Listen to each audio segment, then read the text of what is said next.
미국의 아도니람 저드슨이라고 하는 이 한 사람이 이 땅에 태어났는데 회중교회, 침례교회 목회자의 가정에서 장남으로 태어났습니다. 그는 16살에 대학에 들어가서 아주 총명한 학생이 되어서 두각을 나타내었다고 합니다. 그 가운데 친구 한 명을 사귀었는데 그 친구의 이름이 제이콥 에임즈라고 하는 학생이었습니다. 그도 역시 이 저드슨처럼 총명하고 재능이 있는 친구였는데 안타까운 것은 기독교에 대해서 맹렬하게 반대하고 또 반박하는 그런 일을 하는 친구였습니다. 그의 영향으로 저드슨은 친구와 함께 지내다가 보니까 그만 대학을 졸업할 즈음에 기독교를 떠났습니다. 신앙을 버린 거지요. 그리고 부모님께 원망의 마음을 갖고 생각하기를 자신의 삶을 간섭해서 삶다운 삶을 살지 못하도록 격리시켰다. 이런 생각을 하게 되었고 마침내 나는 세상을 좀 더 알고 싶다. 그래서 미국의 뉴욕으로 떠나게 됩니다. 그것을 향해 가다가 한 작은 마을에 들어가게 되는데 밤이 되어서 여인숙을 찾아서 방을 구하게 되었어요. 가보니까 방이 딱 한 개가 남아있는데 그 바로 방 한 개 남아있는 옆방에 죽어가는 어떤 사람이 있는 방이었다고 합니다. 별 도리가 없어서 바로 그 옆방에 들어가서 잠을 청하고 있는데 밤새도록 옆에서 누군지 모르지만 죽어가는 고통의 신음소리를 냈기 때문에 한숨도 자지를 못했어요. 아침에 일어나서 그 여관 주인에게 숙박비를 지불하면서 옆방 사람에 대해서 물어보았더니 그 주인이 대답합니다. 죽었습니다. 밤에 죽었습니다. 프로비던스 대학교에 다니는 젊은이였지요. 이름은 에임즈였습니다. 제이콥 에임즈라고 합니다. 저드슨은 충격을 받았습니다. 대학교 때 자기와 가장 친했던 친구가 그 밤에 그렇게 그 자리에서 쓸쓸하게 죽을 줄은 상상을 못했기 때문입니다. 그때 이 저드슨은 깨닫습니다. 하나님이 나에게 긴박한 경고를 보내고 계신다. 전율을 느끼면서 즉시로 여관에서 나와서 말을 타고 부모님이 계신 곳으로 돌아갔습니다. 이후에 이 저드슨은 남은 생애를 복음을 전파하기 위해 바치게 되고 그의 아내 앤과 함께 버마로 가서 지금 미얀마죠. 선교하게 되었습니다.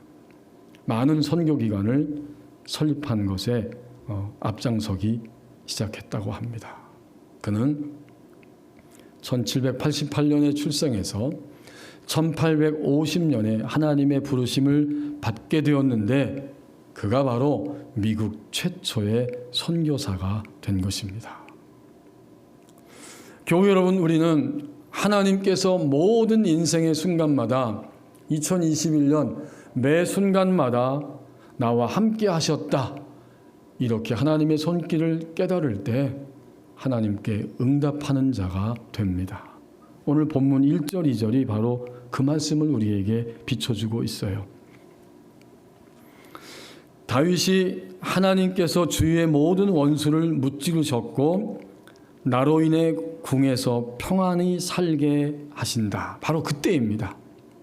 왕이 되고 주변의 모든 대적들을 여호와께서 물리쳐 주심으로 인해서 그 왕궁에서 평안히 살게 되었을 때 다윗의 마음 가운데 불현듯이 깨닫게 됩니다.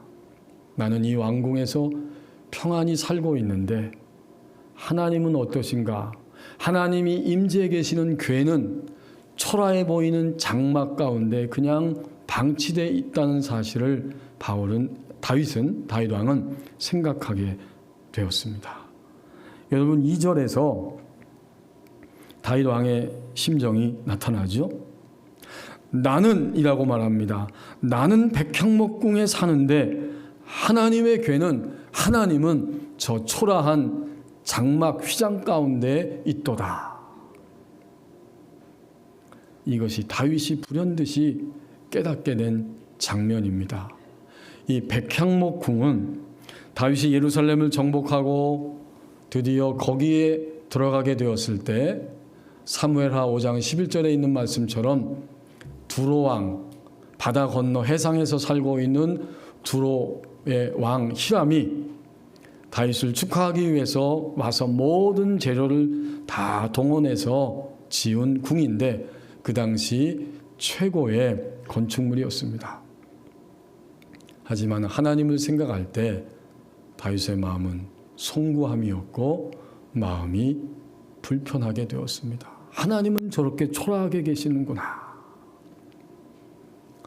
2021년 한 해를 살아오면서 모든 순간마다 하나님이 나와 함께 내 곁에 계셨다 이렇게 고백하고 깨닫는다면 우리는 다윗과 같이 하나님 앞에 응답하는 자가 될 것입니다. 바르게 깨닫고 바르게 응답합니다. 누군가를 알고 이야기하는데 그 사람이 아무 반응이 없으면 어떻죠? 그것은 관계가 단절된 것이고 또 서로가 서로에게 공감하지 못하는 거예요. 하나님의 사람 다윗은 진정으로 이스라엘의 왕 중의 왕이신 왕 하나님이 저곳에 장막 뒤에 있다는 사실을 깨달으면서 이렇게 그분에 대한 사랑을 고백하며 하나님께 공감하고 응답으로 나가고 있었습니다. 3절 말씀입니다. 믿음의 상승과 하강을 함께 나누는 사람은 더욱 건강한 믿음을 향해 갈 수 있습니다. 다윗이 마음 가운데 그의 심령 안에, 더 정확히 말하면 그의 영 안에 불현듯이 하나님께서 지금 어디에 계시고 나는 어디에 있는가 이것을 깨닫게 되었죠. 그러자 다윗은 가만히 있을 수가 없었습니다. 2절에서 이미 나온 것처럼 선지자 나단을 왕궁으로 불렀습니다. 그리고 나단에게 이야기합니다. 나는 백향목궁에 사는데 하나님은 휘장 가운데 방치된 듯이 있다. 이렇게 나단 선지자와 함께 자신 안에 들어오는 감격과 깨달음을 나누고 있었어요. 지금 다윗은 믿음이 밑으로 떨어지는 하강의 순간이 아니고 하나님의 사랑을 깨닫고 은혜에 응답하면서 감격하고 있는 상승의 국면입니다. 이 상승의 국면에서 나단 선지자를 부르고 마음에 있는 것을 다 고백하며 이야기하고 나누고 있었어요. 그러자 그 말을 들은 이 나단 선지자가 다윗에게 이렇게 응답하고 있습니다. 다윗이 왕께 이르되 아뢰되 여호와께서 왕과 함께 계십니다. 그러니 마음에 있는 모든 것을 그대로 행하십시오. 나단 선지자는 오늘 여기 7장에 등장하고 있지만 과거부터 현재까지 다윗 왕이 하나님 앞에 감격하고 감사하고 하나님이 함께 계심을 고백하면서 승리의 노래를 부르며 왔던 사실을 다 함께 목도하고 있었고, 그리고 이 순간에 다윗의 믿음이 상승하면서 하나님께 감사하고 응답하는 그 장면을 보고 있는 겁니다. 그러자 나단 선지자도 함께 다윗의 마음을 공감하고 이야기하고 있습니다. 하나님이 다윗 왕과 이미 함께 계십니다. 그러니 마음에 깨닫고 생각하고 계획한 대로 왕이 행하시면 됩니다. 이렇게 지지하고 격려하면서 확신을 심어주고 있습니다. 지금 믿음이 상승하는 고백과 감격, 그리고 그것을 격려하면서 함께 나누고 있는 거죠. 그런데 교우 여러분, 성경을 보면 그 반대의 국면도 우리는 항상 생각해야 합니다. 믿음이 올라갈 때도 있지만 믿음이 저 밑바닥으로 계속해서 곤두박질 치면서 쓰라리게 넘어지고 있을 때에도 우리는 서로 함께 자신의 삶을, 자신의 믿음을 나눌 수 있어야 합니다. 그게 꼭 필요한 거예요. 사무엘하 7장에서 현재 다윗은 상승하고 있지만 안타깝게도 사무엘하 11장에 넘어가면서부터는 다윗의 믿음이 하강하고 밑바닥으로 떨어지는 것을 우리가 익히 들어서 알고 있죠. 사무엘하 11장에 다윗은 자기의 충실한 부하 우리야 장군의 아내 밧세바를 보고 마음이 유혹을 당합니다. 마침내 거짓을 말하게 되고 결국에는 그의 밧세바의 남편 우리야를 살인하게 됩니다. 인간이 저지를 수 있는 가장 최악의 범죄를, 이 세 가지를 다윗 왕이 범한 것입니다. 이때 다윗은 믿음이 곤두박질치고 밑으로 쓰라리게 하강하고 있는 순간이었어요. 성경을 보면 그때에도 나단 선지자, 오늘 7장에서 등장했던 나단 선지자가 다윗 왕 앞에 등장합니다. 그리고 다윗 왕에게 하나님의 말씀으로 심판을 선언합니다. 사무엘하 12장 6절에 보면 당신이 바로 그 사람입니다. 사무엘하 6장 7절이라고 기록됩니다. 당신이 바로 그 사람입니다. 당신이 유혹을 당하여 간음하고 살인하고 거짓말한 극악한 사람이 바로 당신입니다. 이게 쉬운 일이 아니죠. 지금같이 그래도 민주화된 시대에는 오늘도 우리 대한민국에서 우리 백성들이 정치인을 향해서, 대통령을 향해서 자기의 의견을 막 유튜브에도 올리고 말할 수 있는 이러한 자유가 열려져 있죠. 이때에는 왕정 통치 시대예요. 왕의 한마디가 곧 법입니다. 그럼에도 불구하고 나단 선지자는 당신이 바로 그 사람입니다. 거짓말, 간음, 살인죄를 지은 자가 당신입니다. 그러자 다윗은 나단 선지자의 말을 듣고 그 자리에서 무릎을 꿇고 고백하고 회개합니다. 이건 정말 쉽지 않은 일이에요. 나단 선지자와 믿음의 상승을 나눌 때가 있었고, 가장 밑바닥에 있을 때 나단 선지자가 찾아와서 하나님의 말씀을 선언하니까 그 선언 앞에 무릎 꿇고 회개하게 됩니다. 다윗의 위대함이 거기에 있다고 우리는 깨닫습니다. 나의 잘못을 찌를 때 회피하거나 핑계대지 아니하고 그것을 그대로 인정하고 고백하며 무릎을 꿇을 수 있기 때문에 다윗은 다시 살아나게 되었어요. 이렇게 믿음의 상승과 하강이 우리 시대에, 우리 삶 속에 분명히 있는데, 이때 우리는 서로 나누면서 믿음의 건강성을 향해 갈 수가 있게 됩니다. 교우 여러분, 2021년 여러분 믿음의 상승의 순간들이 있었습니까? 틀림없이 있었을 거예요. 두 손 들고 주님께 감사하고 눈물을 흘리며 고백하고 찬양하고 하나님이 나의 마음, 나의 영혼, 나의 생활 속에 함께 계시고 모든 것들을 이끌어 가신 것을 보면서 우리의 믿음이 상승했어요. 반면에 현실은 너무나 녹록지 않아서 여기를 봐도 저기를 봐도 이 사람 봐도 저 사람 봐도 답답하고 화가 나고 꽉 막힌 것 같고 불안해서 하나님의 사랑을 붙들지 못하고 기억하지 못하고 한숨 쉬면서 살았던, 어쩌면 연말이 다 되도록 지금도 믿음의 하강 국면을 맞이하는 우리의 교우들도 있을 것입니다. 여기서 중요한 것은 내 믿음의 상승과 하강을 함께 나누어야 한다는 사실입니다. 두 가지를 생각할 수 있죠. 첫 번째는 나는 나눔의 대상이 있는가? 도대체 누구하고 나누고 있습니까? 가정에서 가족들과, 또 나의 동역자들과, 믿음의 동역자죠.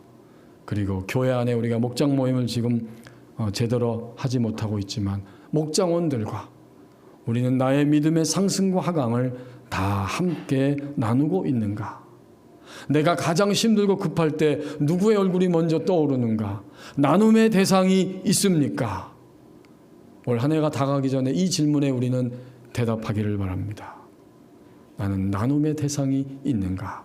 두 번째는 현재 지속적으로 나의 믿음과 삶의 상승과 하강을 나누고 있는가? 이 질문 앞에 우리는 대답할 수 있기를 바랍니다. 서울에 있을 때는 거의 못 본 것 같은데 법원리에 와서는 종종 보는 장면이 있어요. 새들이 하늘을 날아가는데 V자를 그리면서 떼지어서 날아가는 모습을 종종 보게 됩니다. 아마 우리 교우들도 많이 보셨을 거예요. 이 새가 혼자 날아갈 때보다 이렇게 대형을 이루어서 V자로 함께 날아갈 때 심장 박동과 날갯짓 횟수가 10% 이상 감소한다고 합니다. 훨씬 더 에너지를 축적할 수 있는 거죠. 뒤따르는 새는 앞에 가는 새의 그 박자에 맞춰서 날갯짓을 합니다. 그리고 앞서가는 새가 지치게 되면 뒤따르는 새와 위치를 바꾸기도 합니다. 그렇게 함께 하기 때문에 수천 킬로미터 아니 수만 킬로미터를 날아갈 수 있다고 합니다.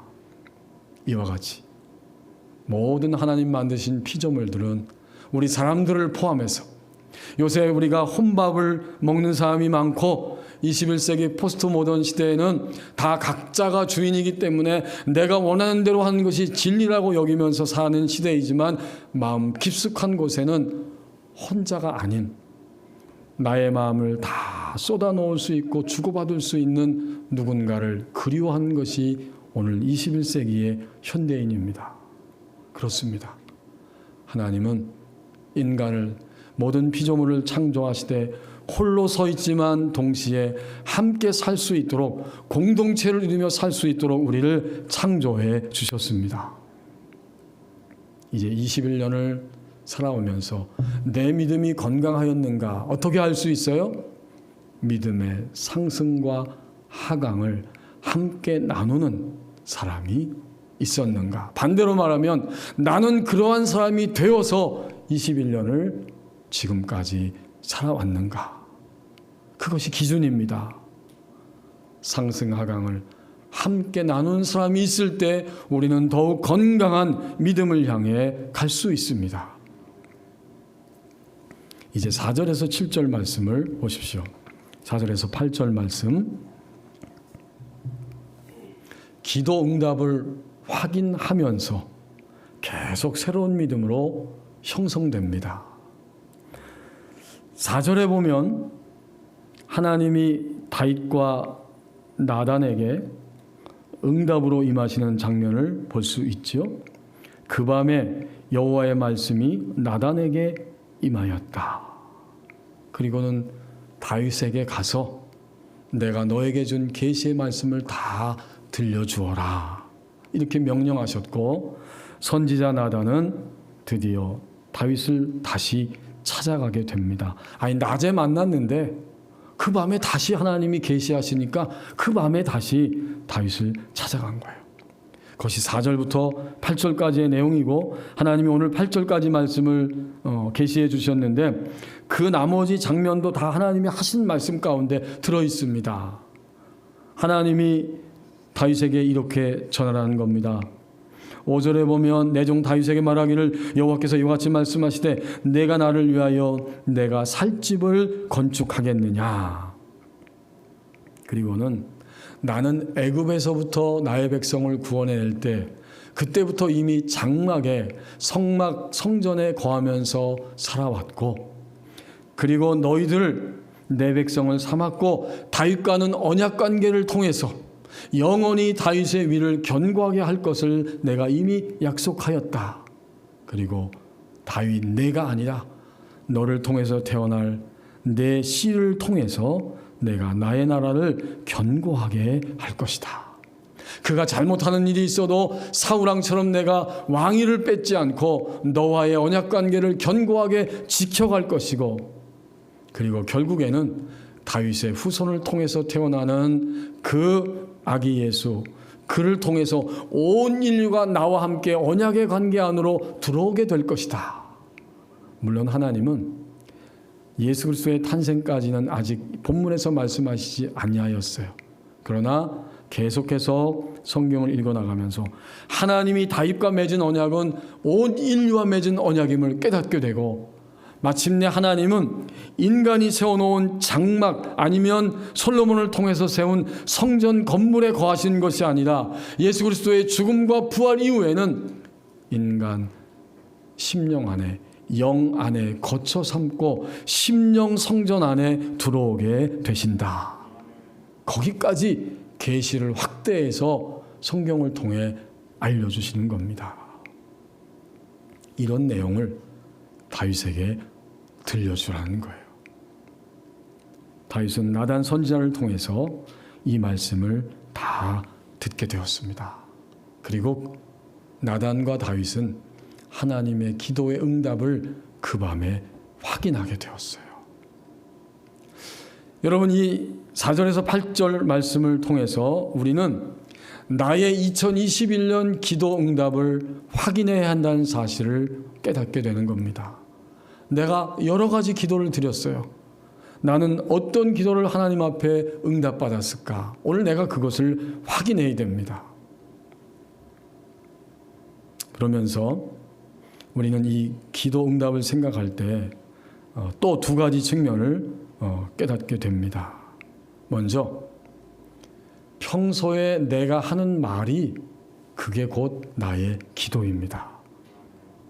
아주 중요한 이야기죠. 여기 4절에 보니까 그 밤에 여호와의 말씀이 나단에게 임했다는 사실에 바로 이 내용이 담겨 있어요.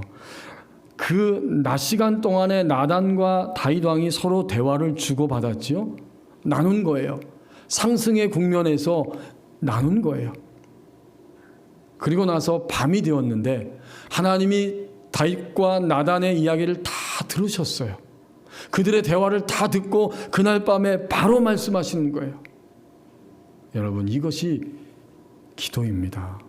우린 정해진 시간에 기도한 것, 그것만이 기도라고 생각하지만 물론 그거 분명히 중요한 기도예요. 꼭 해야 됩니다. 정해진 시간에. 그러나 이미 우리가 하루 살면서 생각으로 말하고 입술로 말하고 대화로 말한 모든 것 자체가 하나님이 들으시는 기도입니다. 21년 한 해 살면서 12월 오늘 마지막 주일까지 나의 생각의 언어, 발설된 입술의 언어, 이 모든 것이 하나님이 들으시는 기도, 바로 그것이었어요. 더 나아가서 내가 말한 대로 나의 삶이 된 것입니다. 종종 말씀드린 것처럼 자신에 대해서 저주하면, 부정적으로 말하면 그것은 그렇게 응답이 되는 거예요.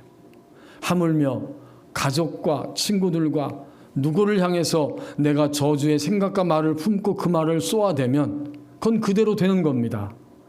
물론 그 저주를 받는 사람이 예수 그리스도의 이름으로 방어하고 그것을 감지하고 깨닫고 그것을 단절시키면 그 저주는 임하지 않겠지만 그것은 그분의 문제이고, 오늘 나의 입장에서는 내가 저주하고 생각하고 말하면 그대로 나의 인생이 된 것이고, 내가 축복하고 주님의 사랑으로 선포하면 그대로 나의 인생이 된 것입니다. 이 시간 이 자리에 있기까지 내가 말한 모든 것이 기도였고, 내가 말한 그대로 나는 응답받으며 오늘 이 자리에 있습니다. 우리가 말하는 게 기도예요. 또 한 가지는 이제부터는 다윗과 나단의 대화를 우리가 함께 확인하면서 기도란 최종적으로 하나님의 의도를, 하나님의 방향을 묻는 것으로 우리의 기도가 되어져야 합니다. 그렇죠? 다윗이 감격해서 고백하니까 나단도 함께 지지하며 격려하고 기뻐했습니다. 이거 귀한 거예요. 그렇지만 하나님의 뜻은 나단 선지자와 다윗이 생각한 것 이상이었습니다.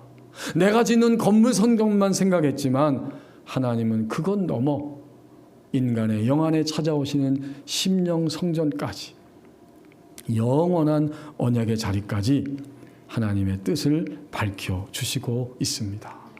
그렇습니다. 이제부터 우리의 기도는 최종적으로는 하나님의 의도, 하나님의 방향을 묻는 그런 쪽으로 우리의 기도가 매일매일 지속적으로 나갈 수 있어야 합니다. 이렇게 기도의 응답을 확인할 때마다 계속 새로운 믿음으로 우리는 형성되며 우리의 시간들을 살아갑니다. 2021년 한 해가 저물어가고 있습니다. 하지만 감사하게도 오늘을 포함해서 아직은 6일이나 우리에게 시간이 남아 있습니다. 이 6일 동안의 시간은 나의 믿음의 건강성을 확인하는 축복의 시간이 되어야 할 것입니다. 기도하겠습니다. 우리 함께 1분 동안만 오늘 말씀 붙잡고 기도하겠습니다. 하나님 나와 함께 하셨기에 그 손길 깨달았을 때 고백하며 감사하십시다.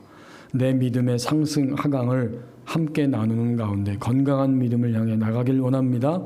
남아있는 6일 동안도 기도 응답 확인하며 새로운 믿음으로 형성되기를 원합니다. 우리 잠시 기도하겠습니다.